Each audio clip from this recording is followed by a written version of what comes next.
En plena madrugada sobre el Atlántico, un gigantesco avión avanza bajo condiciones perfectas, sin fallas técnicas ni mal clima a la vista. De pronto, inicia un descenso repentino que desconcierta a todos. Lo que ocurre dentro de esa cabina no solo dividirá a dos naciones, sino que quedará marcado como uno de los misterios más inquietantes de la aviación. ¿Qué sucedió? Esto es lo que sabemos.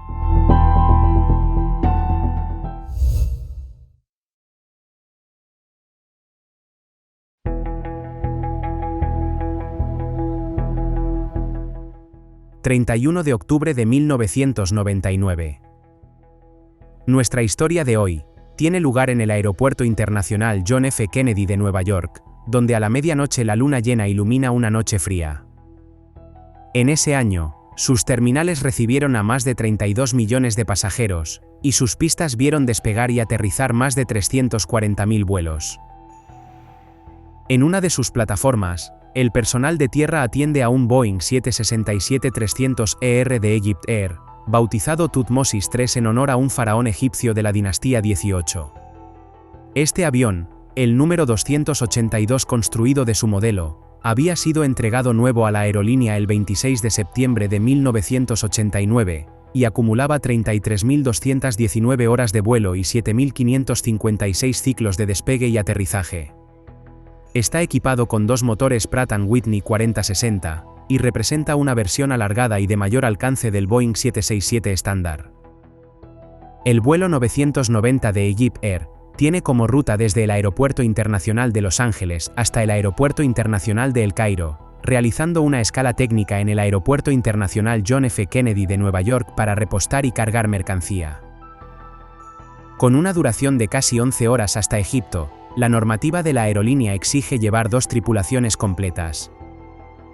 La tripulación activa se encarga del despegue y del aterrizaje, mientras que la de relevo, también llamada Cruise Crew, toma el control en el tramo intermedio. Según la costumbre de la compañía, la tripulación activa realiza el despegue y las primeras 4 o 5 horas de vuelo, en tanto que la tripulación de relevo asume el mando durante la parte central del recorrido hasta 1 o 2 horas antes del aterrizaje, momento en que la tripulación activa regresa para completar la operación. En la cabina de mando, se encuentra el capitán Ahmed El-Habashi, de 57 años, un veterano con 36 años en Egypt Air que acumula más de 14.400 horas de vuelo, incluidas más de 6.300 en el Boeing 767. A su lado, está el primer oficial Adel Anwar, de 36 años, con 3.900 horas de vuelo, de las cuales 288 son en el Boeing 767. El primer oficial Anwar incluso había cambiado turno con otro copiloto para poder llegar a tiempo a su boda, prevista apenas 5 días después. En el asiento de observador, viaja el capitán Hatem Rashdi, jefe de pilotos de Egypt Air en el Boeing 767, que acompaña el vuelo como inspector. La tripulación de relevo está integrada por el capitán Rauf Nur el-Din, de 52 años, con 11.800 horas de vuelo, de las cuales 7.300 en el Boeing 767. Lo acompaña el primer oficial Gamil Al-Batuti, de 59 años, con cerca de 12.500 horas totales y 5.200 en este modelo. Con su experiencia como exinstructor de la Fuerza Aérea Egipcia, Al-Batuti se ha convertido en uno de los copilotos más veteranos y respetados de la compañía. En la cabina de pasajeros, además de los 14 auxiliares de vuelo, viajan 33 oficiales y pilotos militares egipcios que regresan de entrenamientos en Estados Unidos, junto a decenas de jubilados norteamericanos entusiasmados por conocer las maravillas de Egipto. Poco después de la 1 de la madrugada, la torre autoriza el rodaje hacia la pista 22 derecha.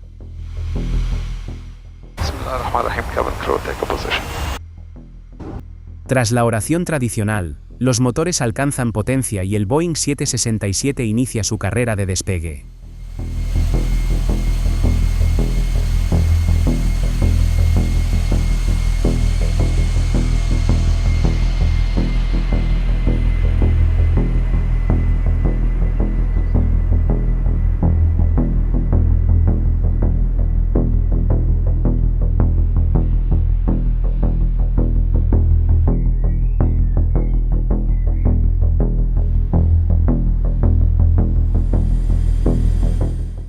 A la 1:20 de la madrugada, el avión ya asciende sobre el Atlántico, rumbo a los 33.000 pies asignados. Por ahora, todo transcurre con normalidad y los pasajeros comienzan a acomodarse para la larga travesía. La costumbre en Egypt Air es que la tripulación activa permanezca en cabina durante 3 o 4 horas antes de ceder el mando a los pilotos de relevo, pero esa noche ocurrió algo distinto. Apenas 20 minutos después del despegue, el primer oficial de relevo Gamil al-Batouti, que con casi 60 años era el mayor de toda la tripulación y debía haberse jubilado en marzo de ese mismo año, entró en la cabina. Dirigiéndose al primer oficial Adel Anwar, le comentó que no pensaba dormir en lo absoluto, y, a modo de sugerencia, indicó que podía sentarse un par de horas y volar el avión. En otras palabras, le insinuó al copiloto más joven que se levantara y se fuera, ya que quería tomar su parte del viaje en ese momento, mucho antes de lo estipulado.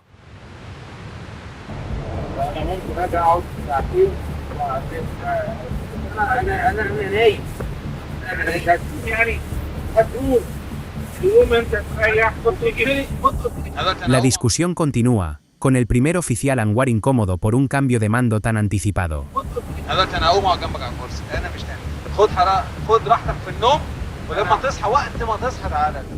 Finalmente, el primer oficial Anwar cede su asiento. Con el avión estabilizado en crucero, el comandante se relaja un poco y, confiando en la experiencia del primer oficial al-Batouti, a quien muchos llaman capitán por haber sido instructor de numerosos pilotos de la compañía, decide aprovechar para ir al baño. Ahora, al-Batouti se queda solo en la cabina de mando. Con el avión estabilizado a 33.000 pies, el piloto automático se desconecta y el Boeing 767 inicia un descenso brusco. Los pasajeros sienten ingravidez cuando la aeronave entra en 0G. En la grabación de cabina, la única voz es la del primer oficial veterano.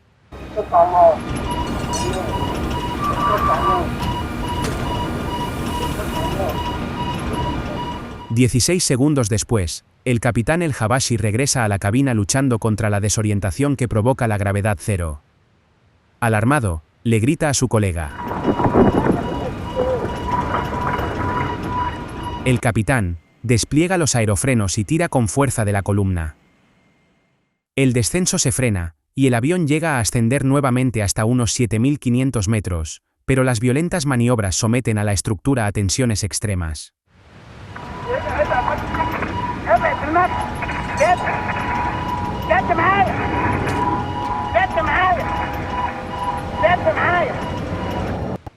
En la segunda caída, uno de los motores se desprende del ala. A la 1:52 de la madrugada, apenas 32 minutos después del despegue, el radar pierde contacto con el vuelo 990. El Boeing 767 se estrella contra el Océano Atlántico, y las 217 personas a bordo mueren al instante.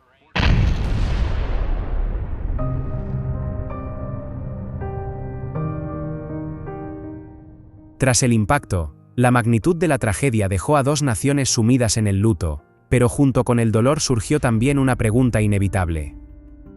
¿Qué había llevado a un avión moderno, con pilotos veteranos y en condiciones meteorológicas perfectas, a caer sin control en el océano?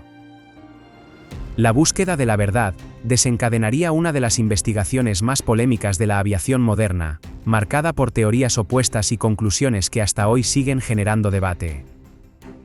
La investigación del vuelo 990 de Egypt Air fue una de las más complejas y polémicas de su tiempo. Desde el inicio, los equipos de rescate supieron que no había sobrevivientes y que sería necesario recuperar las cajas negras del fondo del Atlántico. Tras 9 días de intensas búsquedas, un submarino de la Marina estadounidense logró encontrar primero la grabadora de datos de vuelo y poco después la grabadora de voz de cabina. Cuando los analistas revisaron las grabaciones, lo que descubrieron fue inquietante. El avión había descendido bruscamente con el piloto automático desconectado, y durante esos momentos se escuchaba al primer oficial de relevo, Gamil al-Batouti, repitiendo varias veces la frase, «Me encomiendo a Dios», sin hacer referencia a ninguna falla mecánica.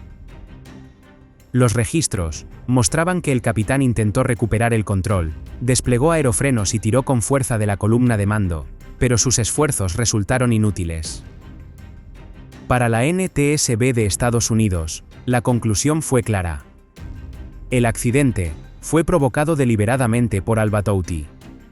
Según sus informes, no había señales de fallas en los sistemas, ni explosivos, ni condiciones meteorológicas adversas. Sin embargo, las autoridades egipcias rechazaron esa teoría y defendieron que el avión pudo haber sufrido un problema mecánico en los sistemas de control de vuelo. Para Egipto, acusar a un piloto veterano de una acción suicida era inaceptable y carecía de pruebas concluyentes. La falta de consenso entre ambos países dejó el caso abierto a la controversia. Así, el accidente del vuelo 990 se convirtió en una investigación llena de dudas y en un debate que aún sigue abierto, recordándonos que en la historia de la aviación cada tragedia revela nuevas lecciones y deja preguntas sin respuesta. Del mismo modo, otro avión en otro rincón del mundo enfrentó una situación igualmente inesperada, con un desenlace que nadie imaginaba. Por eso, haz clic ahora en el video que aparece en tu pantalla y continúa conmigo en esa nueva historia.